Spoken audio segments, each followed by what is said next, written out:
Hey folks, David Stewart here. I'm looking a little bit like a bum today, but it's pretty hot out, so you'll have to forgive me. I still wanted to make a video, and what I wanted to talk about today is what I call the Naughty Toddler Argument. This is an argument I actually see more in real life than I do on the internet, but I see it plenty on the internet as well, and I saw it a lot on the last video I put out, which had to do with e-unions. The argument, which is actually a kind of argument from human nature, goes something like this. People are naughty toddlers, and they will not do the right thing unless they are forced to do the right thing. So if you think of a naughty toddler who it's bedtime and he doesn't want to brush his teeth, you have to make him brush his teeth. He doesn't want to clean up his room, you have to make him clean up his room. Now, this is an argument that underlies almost every statist program where the person being forced to pay for it is the supposed beneficiary of the program. So think of like education, Social Security, roads, any of those government programs where somebody's being forced to pay and they're supposedly receiving a benefit from it. Now, the problem with the naughty toddler argument, and by the way, the naughty toddler argument is a really important, I think, underlying argument for what is called the realist political philosophy, or some variants of realist political philosophy, which is that if it weren't for the iron hand of authority, people would be warring against each other nonstop. They'd be naughty toddlers. Problem with the naughty toddler argument is that people are not naughty toddlers.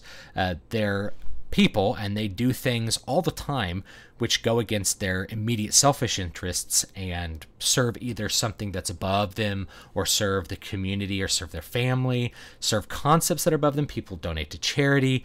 People choose to give me money on Patreon to fund this channel and help me buy new equipment and whatever else, pay for my internet and buy me, drinks to drink and stuff like that. So people voluntarily pay for all kinds of things that are supposedly a good. So people do this all the time. That's the way, churches exist because people are not naughty toddlers. Lots of things exist because people are not naughty toddlers. Now, the validity of the argument is that a very, very small minority of people are like sociopathic naughty toddlers. Like it's just a real thing. There's always going to be, you probably met someone in your life that just has no concept of doing anything other than like serving their own immediate pleasure. And it doesn't even matter if it's bad for them. They'll do drugs, they'll drink, they'll eat a billion Big Macs in a row. It doesn't matter because it's all about how they feel and how selfish they are. But those people are the minority. And I think the real question in terms of politics is what compels the naughty toddler to act correctly? Are you going to force everybody to, in order to get those naughty toddlers there? Because if you look at Social Security, the majority of people either saved for retirement or never retired when Social Security was enacted. Social Security now, of course, is basically bankrupt. And if you're under the age of 55, you now have to be saving for your retirement because your Social Security check will be so small, it just really won't buy anything, or the currency will be so inflated, you're just not going to get any money for it. So when you have something like that, you have the small minority of people who are, retiring and don't have any money. So you're going to force everybody to pay into one program. And then, of course, 70, 80 years later, the program is essentially bankrupt because once you introduce a compulsory, anything that's compulsory and is monopolistic ends up being destroyed by corruption. It's just a natural thing that happens. And it happened with Social Security. It happens with most of the things that the government has a monopoly over. The mail tends to just lose money hand over fist, while like FedEx and UPS seem to do okay. It's a really interesting thing if you look at it over the long term. So are you going to compel everybody to deal with those naughty toddlers, or are you going to look at some other system that will either help or enforce those things? So if I look at my toddler, who's not really a naughty toddler, that's the second part of this. Toddlers are not always naughty. He doesn't always want to brush his teeth before bedtime, but we convince him to brush his teeth. We're like, if you don't brush your teeth are going to fall out, like Charlie the crocodile. And maybe I'll read that story to you. Story about Charlie eats the wrong things and his teeth fall out. And Run's like, well, I don't want my teeth to get cavities, so I'll brush them. Sometimes that doesn't work and you have to compel them extra, which is like, well, if you want to wear these pajamas, it's got to be brush your teeth, And same thing with picking up the room. I don't want to pick up my room. Okay, don't pick up your room. sword fight with me. I can't. Your room's not picked up. There's toys everywhere. It's not safe for us to wrestle or to sword fight. Okay, I'll clean up my toys. Boom, boom, boom, boom. And then it's done, right? So I don't have to compel him. Just the natural incentives of the world end up kind of controlling his behavior, and he's not even 3. So to think of, if toddlers aren't requiring total, absolute enforced control, do adults require that enforced control? And the answer is, for the most part, no.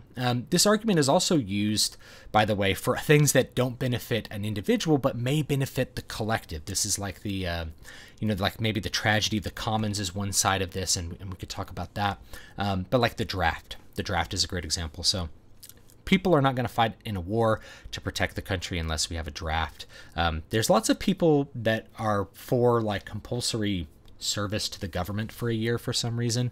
I don't really know why that is, but the idea is that, well, it's good for people to do this. We think this is good, therefore we will force people to do it, rather than looking at if something is good and people can recognize it's good, people can discern that it's good, then will they choose that thing is the real question. Because people choose to exercise, people choose to brush their teeth, people choose to take life-saving medication, people choose to stop being addicted to drugs. They make choices that help them get off of drugs. People make lots of beneficial choices for themselves every day without somebody forcing them to do things like that. But that is an argument that underlies the draft. There's other arguments too, and talk about the draft might be like a more complicated thing than what this video would allow. But it's essentially that, if we didn't have people drafted, we wouldn't have people to fight the wars. Would that really be a bad thing? But if you actually look at history, the vast majority of people who fought in American wars were all volunteers, which indicates that people are choosing to fight in a war for incentives, for reasons that are other than their immediate self-interest. Either they care about the country or they want some status from war. That's a possibility. There's lots of things that end up having people participate, and you don't have to force them to do it. In this latest video I made on unions, people were saying, if people aren't forced to pay union dues, they'll be freeloaders and they'll benefit from the union without paying into the union. Well, if they feel that the union is providing them a service or a benefit, good people will still donate to the union. And in fact, I wouldn't have any problem participating in a union that I felt, represented my interests or was good for the workplace and things like that. And different local chapters of unions I've been in have had varying degrees of that. Not all unions are these big giant money sucking hoovers that take everybody's money and funnel it into political propaganda. I don't want to paint every single one with that same brush, but the idea that people have to be compelled to pay for it or they simply won't just really isn't true. And of course, the solution to that, if we talk about the tragedy of the commons, is that you privatize the commons and then there's no tragedy. But the problem with the tragedy of the commons is that the tragedy of the commons was actually not the tragedy of the commons. Turns out, if you look at a lot of these circumstances with commons, people were very good at managing the commons among their communities. The only time the communities became a problem is when there was no social order in the community. So if the community was small and everybody knew everybody, people wouldn't destroy the commons because there was a social consequence to destroying the commons. There was something inhibiting anybody who felt like being a naughty toddler. There was some consequence to being it that wasn't like, the iron fist of the government keeping them from grazing their cattle in the commons. If you look at the way peasants managed the woods in medieval Europe, a lot of people don't realize that the woods were managed. They were like a resource. So you had a wood. It contained game. You might hunt the game. The king might lease the hunting. They might allow you to hunt birds, but the king got to hunt the deer, or the lord got to hunt the deer, and the peasant would manage the wood. He'd clear out bad wood, and he'd do things like coppicing wood, which is where you cut a tree and it grows up into multiple trunks, and you cut those and you get lots of nice firewood logs and logs that you can make furniture and all kinds of other things out of. The wood was actually pretty well managed back in times when the wood was really considered a resource. And likewise, forests are not cleared by logging companies, because logging companies that have like a 99-year lease on the property, they look at it as we need to get 99 years worth of value out of this. So they don't take and don't just clear cut the trees. They cut down trees that are good to cut down and let other trees grow, and that's how the wood ends up being managed. And in fact, there's local fisheries where people manage the common fishing grounds pretty well. So if you look at a lot of these circumstances where you think there's a tragedy of the commons, often there's not, because there's more at play than just people's selfish desires. People are not naughty toddlers in most cases. Some people are. And I think the more interesting question is, what do you do with the very few people who are naughty toddlers? Do you force everybody to do one thing that doesn't fit them and treat them like naughty toddlers, or do you find some other way to naturally and perhaps peacefully get the people who are normally inclined to be incredibly selfish to do their part? And when it comes to unions, unions are a social thing. They're very, very subject to social pressure if you've been in a union environment.